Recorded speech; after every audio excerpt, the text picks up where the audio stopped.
My 2-node Proxmox cluster was pulling around 200 watts at idle. The Mini ITX box I replaced it with pulls around 40, running the same workloads with no real performance difference. That's the benefit, but the real question is, what do you actually give up to get there? Over the past few years, I've tested both extremes.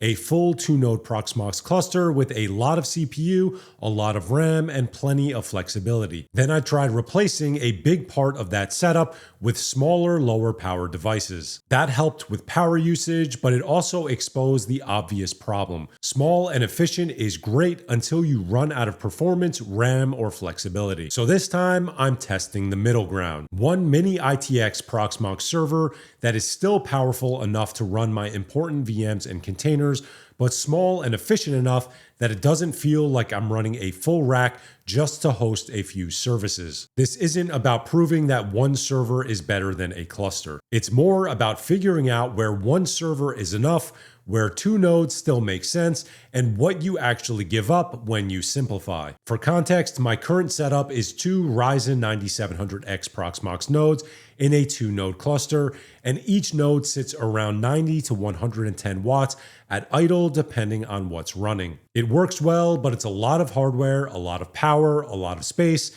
and more complexity than I actually need for my workloads. The budget setup for my earlier video didn't stick because it wasn't powerful enough and it didn't leave room for the VMs I actually wanted to run. So this build is the real test. Rack level capabilities, mini PC footprint, and no second full machine. Success means it can run my important VMs and LXCs comfortably, idle low enough to actually matter, and not feel like a downgrade in normal use. I went with Mini ITX because I have a tight space I'm trying to fit this server into. The small footprint is part of the experiment, even if it makes the build more expensive and less expandable, which I'll explain more later. To get everything, I'm going to head over to Micro Center and we'll discuss some of the parts there.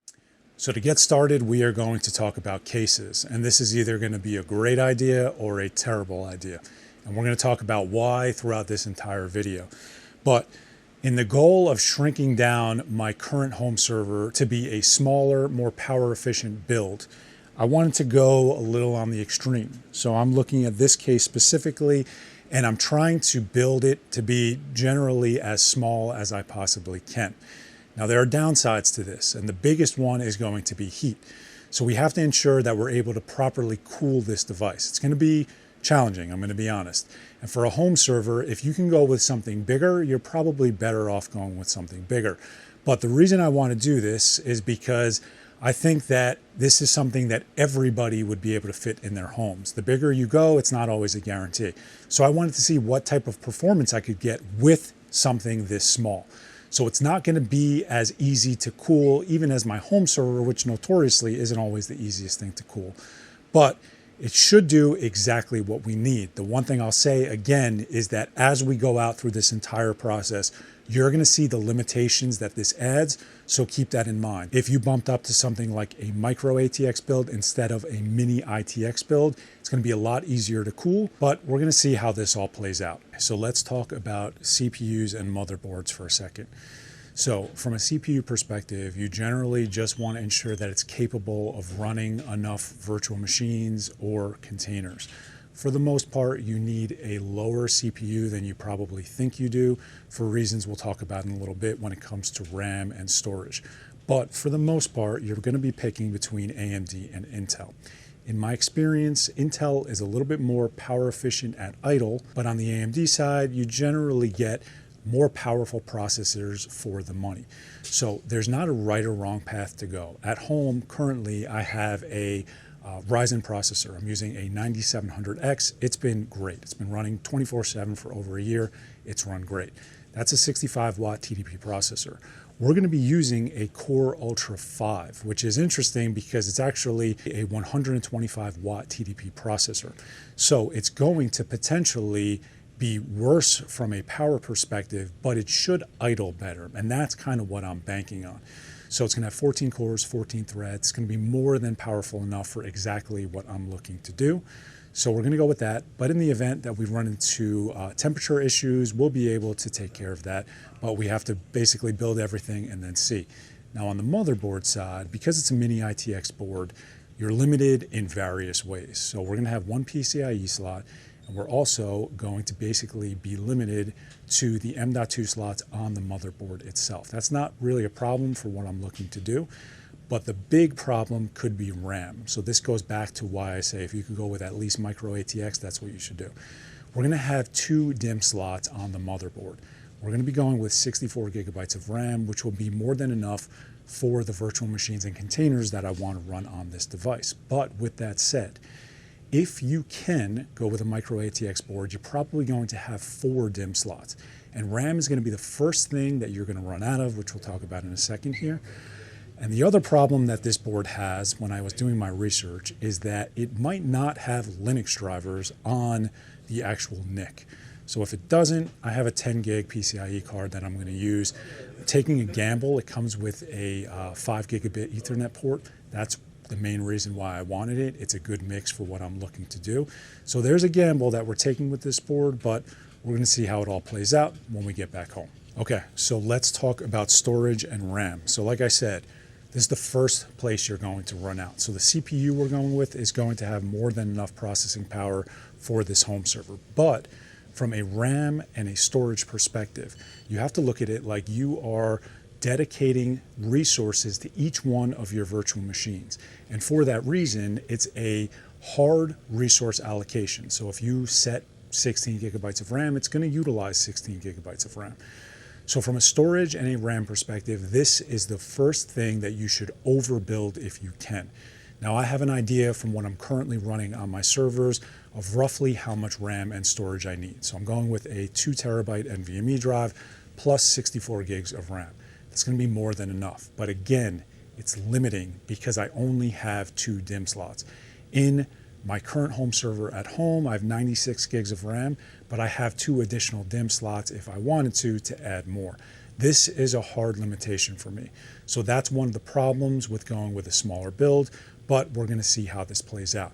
From a storage perspective, for the operating system, I have a small NVMe SSD that I'm going to be installing Proxmox on, and then the 2 terabyte drive will be dedicated to virtual machines as well as Linux containers.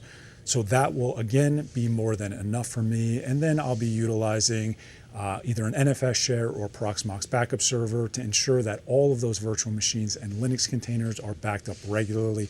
All that data will flow through to my NAS, so that'll be a secondary setup that I'll show you later.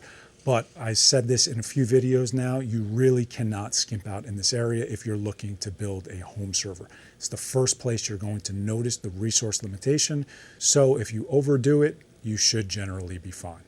Okay, so we are with the power supplies at this point. And the power supply, this is going to power every single one of your components 24/7 in a home lab server.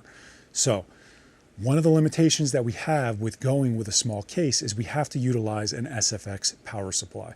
So we're limited by default. We're limited by that. If you had a larger case, you'd be able to use a regular old fully modular ATX power supply and you're going to be fine. We are limited. So I'm going to be using a 1200 watt power supply. Why? It is absolutely 100% not needed, but it's a great power supply. It's going to fit in the case. It's SFX. And it's going to be powering the devices. There's a difference between silver, gold, platinum, etc. And it generally revolves around how efficient the actual power supply is. I would go with at least a gold. Platinum is going to be better, but I'd go with at least a gold. This thing in total is going to be using maybe a third of that at like absolute peak. So it's overkill to the max. But because of the case, we're limited on the power supplies. And for that reason, that's why I'll be picking what I do. Now in your build, you have to basically pick based on the hardware that you're using, and you want to size up a little bit because again, it's running 24/7. So don't skimp out on the power supply. I always suggest that you get something that's good, and that's what we'll be using. So with all of this said, we're going to take all these components, we're going to head back home, we're going to build it, and we're going to see if I could actually get the same functionality that I currently have in my home server out of this little mini PC home server that we are setting up. Now that we're back home, I want to talk about some of the specifics. A 125 watt TDP processor sounds high for a power saving build, But the test here is idle and light load efficiency and not peak power. I chose it for that reason specifically. The CPU has 6 performance cores and 8 efficiency cores and has more than enough power for what we're trying to do. Those efficiency cores are what I'm banking on for power savings when VMs sit idle, but we'll see later if that actually pays off. The rest of the build is 64 gigs of DDR5 RAM, a 2TB NVMe for VM and container storage, a 2.5-inch SSD for the Proxmox boot drive, a Mini ITX board, and the Fractal Design Terra case. Networking wise, the motherboard has a single 5 gigabit NIC. I didn't run into any driver issues like I was worried about, but this is a real compromise compared to the dual 10 gig setup I had, but I'll have more on that later. I want to be clear that Mini ITX parts are expensive and costs could have been reduced a lot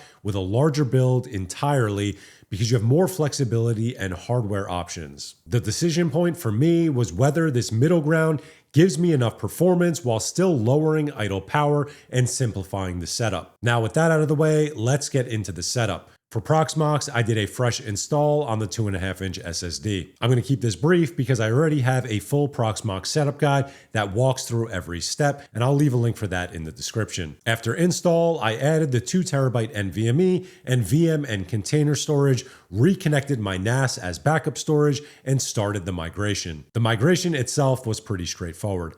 I backed up the important VMs and LXCs from the old cluster and restored them onto the new host. The part that took the most time was the backup and restore due to the nature of what you're actually doing and how long it takes. After that, I had some issues starting the VMs and realized it was because the VLAN and bridge networks had to be recreated. After doing that, everything started up right away. I validated each restored VM and didn't find anything wrong. This is one of the huge benefits of running Proxmox. Backups and restores across hardware tend to work right out of the gate if you're not doing specific PCIe pass-through. The total time was roughly 2 hours to install Proxmox, move everything, recreate network interfaces, and validate. Honestly, this is one of the reasons a simpler setup is appealing. Now here's where things get interesting. Going from 192 gigs total RAM across both nodes down to 64 gigs is one of the biggest compromises of this build. For that reason, I couldn't just restore everything and keep every test VM running forever. So this forced me to audit exactly what mattered. When I looked at it honestly, only around 6 important VMs and 3 important LXCs really needed to stay. The big loss for me was Proxmox backup server, but my NAS has so much storage that for now, this isn't a major issue. With that said, if it becomes one, I'll set up a VM for it on my NAS, but for now, NFS will work fine. I didn't migrate rarely used VMs, removed underutilized test machines, and reduced RAM on VMs that were over-provisioned. And when I looked into RAM specifically, most systems were way over-provisioned. My Postgres database had 8 gigs allotted, but runs completely fine on 2. Most of my other services dropped to somewhere in the 8 to 12 gig range without any noticeable change. And here's something worth pointing out. Most people think in traditional RAM powers of 2 gigs, 4 gigs, 8 gigs, 16 gigs, 32 gigs, like that's the only way to size a VM. But you're not buying RAM sticks for these things.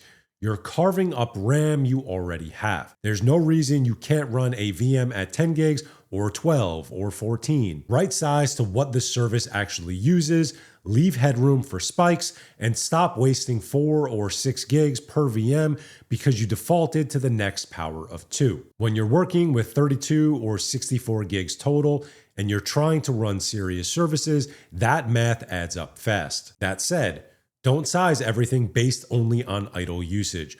Always leave headroom for spikes. That part still matters. All right, so now the part that everyone actually cares about. For the numbers, I measured idle with everything running, and the baseline with normal usage sits at about 35 to 45 watts. During a heavy load with multiple VMs actively being used, it's around 65 to 85 watts. And to be clear, that's with all 9 services running. Not paused, not idle in a fake scenario where the system isn't doing anything. That is the real number. Compare that to the 2-node cluster, which was sitting around 200 to 220 watts combined and spiked even higher depending on workload. So the honest answer that I wasn't sure about is that a 125 watt TDP CPU actually saved a lot of power compared to my 65-watt TDP CPU, and it did it by a lot. Thermals are the one thing I was watching closely because the Fractal Design Terra is a tight case and a 125-watt chip is honestly not ideal. With that said, after running it, I didn't notice any thermal throttling.